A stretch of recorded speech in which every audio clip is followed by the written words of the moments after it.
Yung palaspas, nung ang Panginoong Hesus ay pumasok sa Jerusalem bilang simbolo ng kanyang pagkahari, sinalubong siya ng mga sumasampalataya, nakasakay siya sa isang asno. Mga damit nila, inilatag nila sa daan. Yung iba naman siguro, ayaw maghubad ng damit, kumuha ng mga sanga ng puno, palma, para ilatag sa daan kasi dadaan yung asno na sinasakyan ni Kristo. Yun ang ginawa ng palaspas. Gumawa naman sila ng palaspas, nilagay sa bintana. Basahin natin sa 21:5 ng Mateo.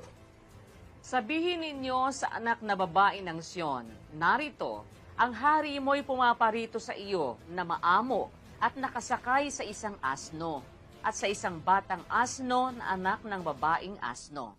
At nagsiparoon ang mga alagad at ginawa ang ayon sa ipinag-utos ni Jesus sa kanila. At kanilang dinala ang babaeng asno at ang batang asno at inilagay nila sa ibabaw ng mga ito ang kanilang mga damit at dito siya'y sumakay. At inilatag sa daan ng kalakhang bahagi ng karamihan ang kanilang mga damit.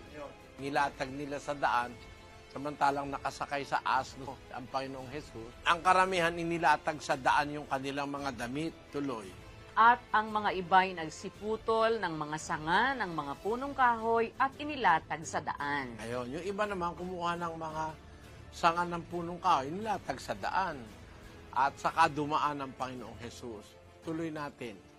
At ang mga karamihang nangasa unahan niya at ang nagsisunod ay nagsisigawan na nagsisipagsabi, Hosana sa anak ni David, mapalad ang pumaparito sa pangalan ng Panginoon, Hosana sa kataas-taasan.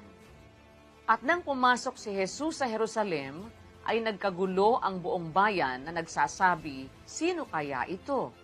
At sinabi ng mga karamihan, ito'y ang propeta Jesus na taga Nazaret ng Galilea. At pumasok si Jesus sa templo ng Diyos at itinaboy niya ang lahat ng nangagbibili at nangamimili sa templo at ginulo niya ang mga dulang ng mga mamamalit ng salapi at ang mga upuan ng mga nagbibili ng mga kalapati. Yun. Doon nangyari yung nagsiputol sila ng mga sanga ng punong kahoy. Tapos bukod doon sa kanilang mga damit na inilatag nila sa daan, doon kinuha yung palaspas na simboliko yon ng pagpasok ng hari sa Jerusalem. Si Kristo bilang hari ay hindi kagaya ng ibang hari nakasakay sa kabayong mula. Si Kristo nakasakay sa batang asno, nagpapakilala ng kaamuan sa kanyang pagkahari. Maamo siyang hari at hindi siya sumasakay sa kabayo para makipaggera, no? Doon sa pagpasok niya sa Jerusalem bilang hari na anak ni David, nakasakay siya sa asno. Sinalubong siya ng mga tao, nilatag yung kanilang mga damit, tapos yung iba na ayaw sigurong maghubad, kumuha na lang ng mga sanga ng punong kahoy, siyang inilatag sa daan. Di ba ganon ang mga hari? Sa ating panahon naman, yung mga hari, ang nilalakaran nila, nilalagyan ng bulaklak ng mga tao, no? Eh sa Jerusalem siguro, nung panahon na yun, walang masyadong maraming bulaklak. Mga sanga ng punong kahoy ang kanilang inilatag bilang paggalang dun sa hari. Eh, yun ang sinasabi ng Katoliko ng mga palaspas.